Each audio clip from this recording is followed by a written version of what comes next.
All right, now we'll switch gears to the NFC West. I think it's just best to start with the defending Super Bowl champs, the Rams, because this will be short and sweet.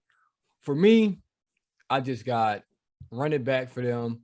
Everything's basically the core is going to be the same as long as Aaron Donald, Matthew Stafford, Cooper Kupp, Jalen Ramsey is they're all alive. Cool beans. Running back, they don't need to change much. Everybody stays intact. McVay didn't retire. Donald didn't retire. They're in peak position or pole position, I should say, to running back with the same exact team they had. They lost their defensive tackle, but doesn't matter. If you're next to Aaron Donald, you'll perform well. So everybody that's on their team, bring them back, run it back. If they can get Odell back, that'll be great. If not, Robert Woods comes back, so it doesn't even matter. So they're just in great position, and that's enough. I don't want to talk about them because I hate them. Yeah, I completely agree. And actually they've got a surplus because they've got Woods, and if they re-sign Beckham, they got Woods and Beckham coming back. So now you've got Cup, Woods, Beckham, and hopefully, Van Jefferson, he needs to work on being more consistent. That's his thing. They got to replace their left tackle because he just retired today officially. Outside of that, the defense is fine because the defense is relatively young. Like besides Donald and Ramsey, and Ramsey's not necessarily old, but I'm saying like everybody else on that defense was, rookies, 1-2 year players, stuff like that. So yeah, the sky's the limit with them. Like they said, F them picks. Like we don't need them. We got our team set. They're just gonna trade for whatever they need. So I think they're gonna be a force for another 2-3 seasons. But yeah, we don't really need to say much about them. They good to go as long as they can beat the injury bug. That's pretty much it. And also, I think this team they're close to the Rams in my opinion. The 49ers, I think they're basically in the same spot as the Rams, but obviously a big difference is going to come. They're going to be replacing Jimmy Garoppolo with Trey Lance. They basically said it already. I mean, it was already known. You don't trade first-round draft picks for a quarterback and just not let him play. So, yeah, they're going to be trading Jimmy G somewhere, hopefully not the Saints, somewhere in the NFL. Hopefully they can get something for him. I think it's going to be like a 5th or a 6th round pick for Jimmy G. Nothing too crazy. But they're just going to run it back, man. Defense is elite with Bosa leading the way. Also, Fred Warner. Offensive line is great. They're getting Moser back at running back. Pair him with Elijah Mitchell, Trey Lance, Debo. I mean, that offense is going to be dynamic. I do think they can use another receiver, but I mean, I can't. They're going to be good. They're going to be good. Trey Lance is going to open the offense up much more because he can throw the ball downfield. So it's just, can he get over that learning curve, fast enough where they can compete for a championship? That's really the only thing to be seen with them. Yeah, I'm a little questionable about the quarterback position just because Trey Lance is an unknown. Granted, everyone talks about Jimmy G because he does not make mistakes until it comes to the worst absolute time to make a mistake. Like that's the worst part about him. Other than that, he's a winning quarterback. He literally does nothing but win. He's been doing nothing but winning since he got to the 49ers, but they're ready to move on, ready to hand the keys to Trey Lance. The running game, when you're on a Shanahan offense, your running game is going to be fine. So it doesn't even matter if you've got a 1st round running back, a 7th round running back, or an undrafted running back. You're going to get your number. So I'm not worried about the running game. They got one of the best tight ends in the game. I agree with you. They could probably use one more receiver next to, because they use Debo in so many different ways, you're technically needing another receiver to pair Ayuk. So if you do that, then you can continue using Debo in, all the different ways. But obviously Debo's your number one option outside of Kittle. And then the defense should be completely fire. I would suggest them adding a corner. They've got the pass rush. They got linebackers. Hopefully Tart can hold on to interceptions because they were literally an interception away from potentially moving on. But outside of that, it's really going to be up to Trey Lance and how he plays. If he plays well, and this will technically be like his rookie year, because he only played sparingly. So he could potentially do team-wise, kind of like what Dak did his rookie year. So, just don't make any mistakes, but let the running game and the defense carry you. Sprinkle in, your own little personality every now and then you'll have a 10, 11 win team. I actually think Dak won 12 games, but either way, it's, you'll have a playoff team and, competing for a championship potentially. So yeah, that's the blueprint, but it's really all up to Trey Lance. But other than that, they'll probably be a to give the Rams some trouble. Yeah, man. Moving on to the Seahawks next. This team is, you never know what you're going to get from the Seahawks every year, man. They can be a Super Bowl contender. They can win 3 games. They can be average. I just never know what's coming out of Seattle. And I think they have 2 options. They can stick it out one more year with Pete Carroll. You got Drew Lock, who he can maybe be serviceable. You got a good running game with Penny. He's probably going to lead the way next year. Carson's back there. Then you have Lockett, Metcalf. Obviously, that's weapons at the receiver end. You added Noah Fant.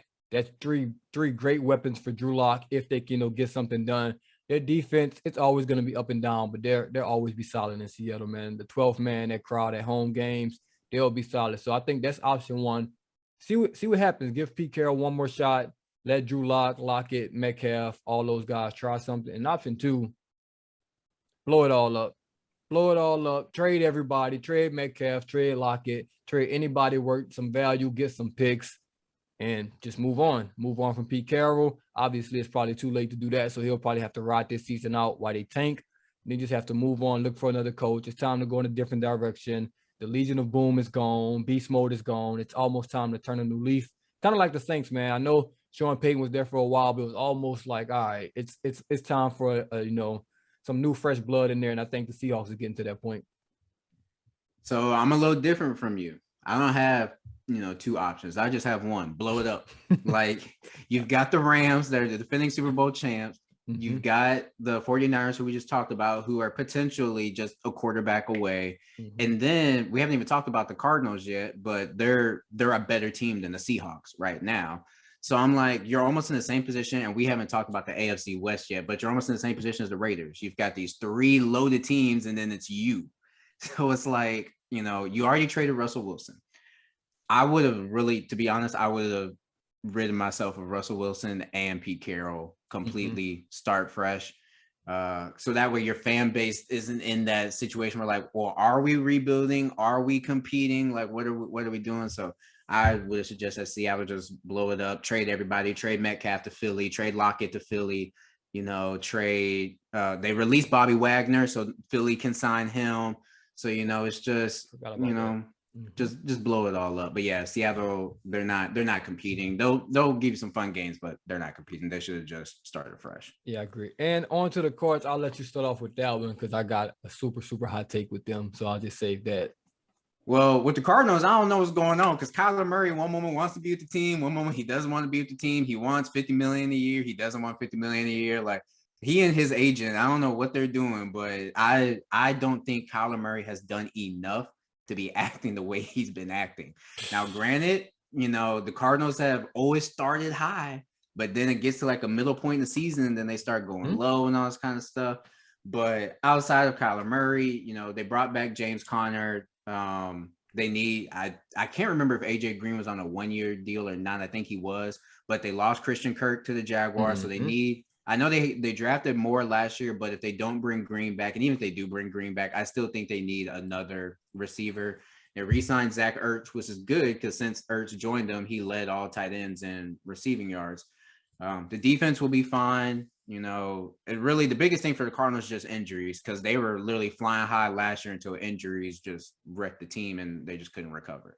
But as long as they can maintain the team and Kyler Murray can maintain his play, because his play is the main thing that dips, then they can compete as well. Like, there's no one saying that the Rams are bona fide going to win, but, because, all these teams can give the Rams some trouble minus the Seahawks. So they got a shot, but it's all up to how Kyler Murray plays and, the injury factor for them. What definitely. With me, with the Cardinals, I may be the only person in the world that thinks this, but I'm trading Kyler Murray. I'm getting him out of there. Couple reasons why. I don't think he's 5'10". I ain't got time. He's small. He's shorter than me. He's a small guy. In the playoffs, I saw enough. He looked disinterested when he was losing, man. I think teams could just game plan to stop him in the playoffs way too easy. So while he's hot, before you have to pay him $250 million, I would trade him. I would call a couple of teams that I know are interested in quarterbacks. Maybe next year, maybe let him ride out this year. Next year, I'll call the Steelers. They'll probably be interested in the quarterback. A couple other teams would probably be interested in the quarterback next year. Whoever don't get Deshaun Watson, I'm sure, could be calling for Kyler Murray. And I mean, if the going rate is 3 or 4 first round picks, hey, that's not a bad deal. But I don't personally, I know Kyler Murray's good. I just don't think he'll ever be a championship quarterback. Hey, he could prove me wrong, but 5'9" guy that just running around, throwing the ball up, works in the regular season, never gonna work in the playoffs. He has to show me because I don't believe it. And I always think the Cardinals are pretenders. They're just never a team I'll take serious. Too many injuries. There were too many hype names on the team with JJ Watt and Hopkins and AJ Green. Knew it wasn't going to work. The dream team in football never works, only for the Rams, because their dream team was actually not just names. Those guys were actually good. So, yeah, with the Cardinals, personally, I'm trading Kyler Murray. I'll just get the biggest haul in NFL history for him, and I'll just find a quarterback somewhere. Hey, depending on what the Texans get for Watson, that'll you just might might happen. It might not be as hot of a take as you think. And especially with teams like the Steelers, who probably feel their quarterback away, or the Saints, or whoever feel their quarterback away, I'm sure they're willing to give up those picks because everyone's seen what the Rams did, and it obviously worked.